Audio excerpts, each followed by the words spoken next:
নমস্কার, আমি মৌসুমি। কেমন আছেন আপনারা সবাই? আশা করি সবাই খুব ভালো আছেন এবং সুস্থ আছেন। যে যেখান থেকে আমার ভিডিওটা দেখছেন, বড়োদেরকে প্রণাম আর ছোটোদেরকে অনেক ভালোবাসা জানিয়ে আমি আমার আজকের ভিডিও শুরু করছি।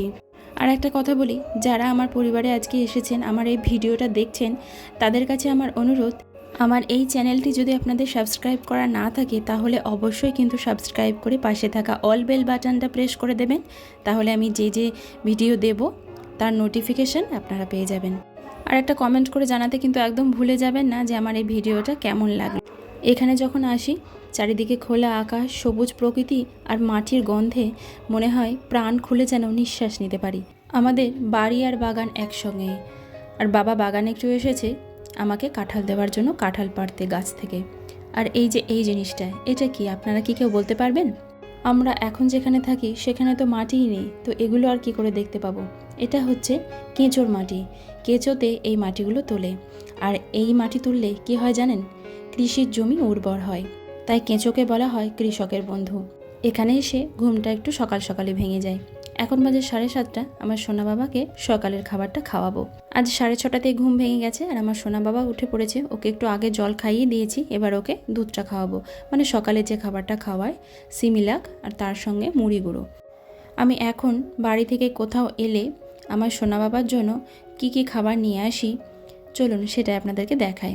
প্রথমেই বলি সিমিলাক, যেটা আমার সোনা বাবা সকালবেলায় ঘুম থেকে উঠে খায়। তারপরে নিয়ে এসেছি মুড়ি গুঁড়ো, আর এটাও সিমিলাকের সঙ্গেই খাওয়াই। আর নিয়ে এসেছি ওটস, আর তার সঙ্গে আছে সেরেলাক, মানে যেটা বাজারের কেনা সেরেলাক, যে সেরেলাকটা আমি আমার সোনা বাবাকে খাওয়াই। তো এই খাবারগুলো আমি আমার সোনা বাবার জন্য নিয়ে এসেছি এবং কোথাও গেলে এগুলোই নিয়ে যাই। আর এই দেখুন, আমার পুচকেটা ছাদে উঠেছে। এটা জেমাদের ছাদ, জেমাদের নতুন বাড়ি হয়েছে। জেমা বলতে গেলে আমার জেঠিমা।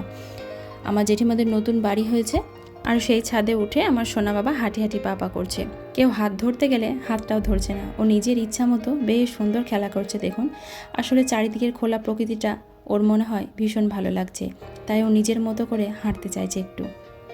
একটার পর একটা দিন গুনতে থাকি, কবে যাব এই বাড়িটাই। হোক না এটা মাটির কুটির, তবু এটার মধ্যে যেন আছে একটা আলাদা আকর্ষণ। আমাদের বাড়িটা ছিল অনেক বড়, আর আমাদের বাড়ির ভেতরে ছিল প্রচুর গাছ। আমাদের বাড়িতে কেউ এলে বলতো এটা বাগান বাড়ি। আর বাড়িতে এত গাছ থাকায় আমাদের বাড়ির পরিবেশটা ছিল একদম ঠান্ডা। কালক্রমে বাড়িটা অনেক ছোট হয়ে গেছে এবং গাছপালা অনেক কাটা পড়ে গেছে, তবুও আমাদের বাড়িতে এখনও অনেক গাছ আছে। আর বাড়ি আর বাগান আমাদের একদম পাশাপাশি। আর এই বাড়ির আনাচে কানাচে লুকিয়ে আছে ছোটোবেলাকার কত স্মৃতি। এখানে আসি, শুধু চারিদিকে ঘুরে বেড়ায় আর মনে পড়ে সেই ছোটোবেলাকার স্মৃতিগুলো। আর মনে হয় ছোটোবেলাকার সেই দিনগুলো যদি ফিরে পেতাম তাহলে কতই না ভালো হতো। আজ চলে যাব বাড়ি, তাই চারিদিকটা একটু ঘুরে দেখছিলাম। চলুন এবার আমার সোনা বাবাকে সকালের জলখাবারটা খাওয়াবো। তো সকালের জলখাবারে ওকে একটু আপেল সেদ্ধ দেবো আর তার সঙ্গে দেবো ওটস। চলুন আমার সোনা বাবার খাবারটা তৈরি করে নিই। আর আরও একবার আপনাদেরকে বলি, আমার এই চ্যানেলটি সাবস্ক্রাইব করে পাশে থাকা অল বেল বাটনটা প্রেস করে দেবেন, আর একটা কমেন্ট করে জানাবেন যে আমার এই ভিডিওটা কেমন লাগলো। আর একটা লাইক করতে কিন্তু একদম ভুলে যাবেন না। আমার এই ছোট পরিবারটাকে একটু একটু করে আমি অনেক বড় পরিবারে গড়ে তুলতে চাই, আর আপনারা আমার পাশে না থাকলে সেটা সম্ভব নয়। তাই আপনাদের কাছে অনুরোধ, আপনারা আমার পাশে থাকবেন, আমার সঙ্গে থাকবেন। আর আমার ভিডিওগুলো কেমন লাগছে অবশ্যই কিন্তু কমেন্ট করে জানাবেন। আর কোথাও কিছু ভুল ত্রুটি হলে অবশ্যই কিন্তু জানাতে একদম ভুলবেন না। আপেলটা আমি সেদ্ধ করে নিয়েছি, আপেলটা একটু ম্যাশ করে নিলাম, আর এর মধ্যে দিয়ে দেব ওটস।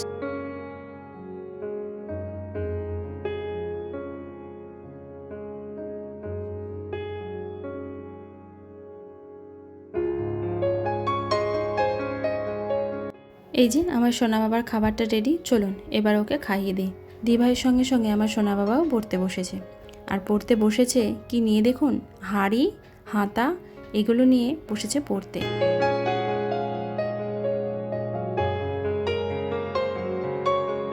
আমাদের বাড়িতে 3টে জবা ফুলের গাছ আছে এবং 3 থেকে 4টে সাদা ফুলের গাছ আছে।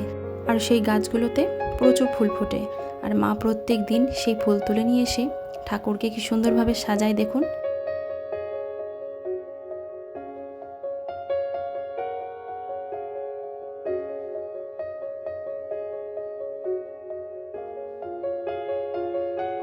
দেখে দেখে শেখ, নাকে দেখে আবার কি শিখবা? আমার বাবা পড়া করছে দেখো। আর তুমি তুমি কি করছো? তুমি কি করছো বাবা? ও এখানে আবার হাঁড়ি কড়াই নিয়ে বকা বকা করা হয়েছে না বাবা রে,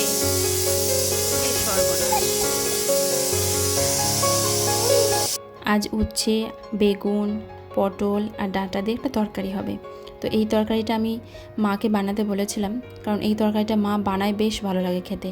আমি বাড়িতে বানালেও মায়ের মতো টেস্ট হয় না। তো তাই মাকে বললাম, মা ওই তরকারিটা তুমি আজকে করবে। আর এই দেখুন, মা হাঁড়িতে কড়াইতে মাটি দিয়ে রেখেছে, মাটির উনানে রান্না হবে। আর এদিকে আমার পুচকেটা খেলায় বেশ ব্যস্ত। পুচকেটা এখানে এসে বেশ জব্দ হয়েছে জানেন। এই যে সবটা পাতা আছে দেখছেন, এই সবটার বাইরে ও কিন্তু একদম নামছে না। আর বাড়িতে থাকলে এদিক ওদিক চারিদিক হামা দিয়ে ছুটে বেড়ায়।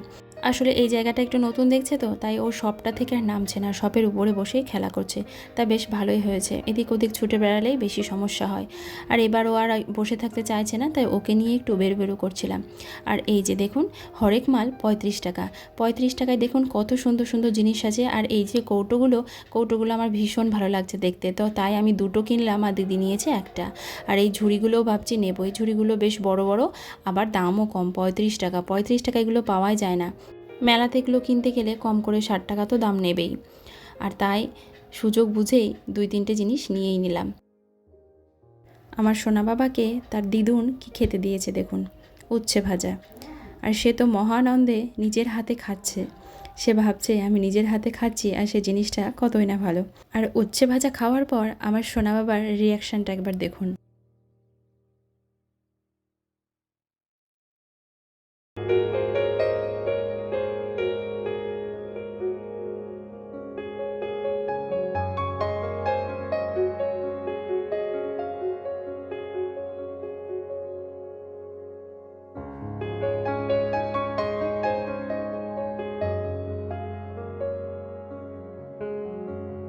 খাওয়া দাওয়া সব কমপ্লিট, এবার যাওয়ার পালা। আর মাত্র 1 ঘন্টার অপেক্ষা, 1 ঘন্টার পরই রওনা দেব। আর এই জিনিসগুলো আমি কিনেছিলাম। আর যাওয়ার আগে মাকে আর একবার ভালো করে দেখিয়ে দিচ্ছি কিভাবে ফোন করতে হয়, কিভাবে হোয়াটসঅ্যাপ কল করতে হয়, কিভাবে ইউটিউব চালাতে হয়। আমার মা তো সেগুলো কিছুই জানে না, তাই এবার প্রথম শিখছে। আর আমার মা দেখুন মনোযোগ সহকারে সমস্ত কিছু দেখছে। আর এই যে শিউলি গাছ, ছোট ছোট অনেক শিউলি গাছ বেরিয়েছে জানেন। এই গাছগুলো ভাবছি কয়েকটা নিয়ে যাব, নিয়ে গিয়ে আমাদের ওখানে লাগিয়ে দেব। আমাদের বাড়িতে উঠানেই একটা বড় শিউলি গাছ আছে, আর শিউলি গাছের তো প্রচুর বীজ হয়, সেই বীজগুলো পড়ে আর এত ছোট ছোট গাছ বেরোয়। তো আমি বেশি নেব না, 2-3টে নেব, নিয়ে গিয়ে আমাদের বাড়িতে লাগাবো। আমাদের বাড়িতে একটু খোলা জায়গা আছে, মাটি আছে, সেখানে লাগিয়ে দেব।